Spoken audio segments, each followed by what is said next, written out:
So stimulus equivalence is a little bit of a harder concept to understand. I have a couple examples here, but there's a video link down below that is really beneficial and will give a lot more examples. So I do highly encourage watching that video link.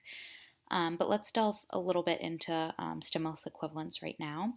So the definition is the emergence of accurate responding to untrained and non-reinforced stimulus-stimulus relations following the reinforcement of response to some stimulus-stimulus relations. Basically, this is meaning that we can teach some items to mean the same thing, and eventually the entire class of stimuli will also come under stimulus control. So the first one we have is reflexivity, and that is basically match to self. So A equals A. And the example here is a picture of a cookie to a picture of a cookie. So similar matching without explicit teaching. So if I teach the cookie to match a cookie, the learner will also learn that a picture of a cow matches a picture of a cow, and a picture of a star matches a picture of a star. So without specific teaching, we're learning the entire class matching. So it's really just mirroring, match to self. We also have symmetry, which means if A equals B, then B equals A. So it's the reversibility of the sample stimulus and comparison stimulus. So if I was to teach the spoken word cookie to a picture of a cookie, then the learner would also learn that the picture of a cookie to spoken word cookie. So that example there is a little confusing, but if we talk about it in using verbal operants, it's a little bit easier to understand. So that's basically a listener receptive task to tact, and then tact to listener receptive.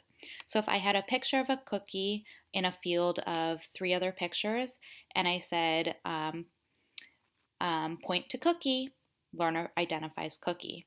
That also would, the symmetry of that would be if I held up a picture of a cookie and I said, what is this? And they said cookie. So that's a tact. So it's listener receptive to tact, but then also tact to listener receptive.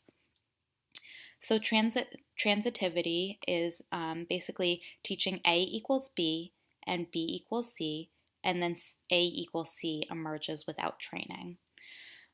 So it's derived stimulus to stimulus relations. So the example given here is picture of a cookie to spoken word cookie and spoken word cookie to text cookie are both taught. Then the picture of the cookie to the text cookie emerges without training. So if we teach that the picture of a cookie is equal to spoken word cookie, so that's A equals B, and then spoken word cookie to text cookie, so that's B equals C, that means A equals C. The spoken word cookie equals the text cookie. And that emerges without training, so that's transitivity. So again, a little bit harder if you break it down into examples of verbal operants, if you're comfortable with verbal operants yet.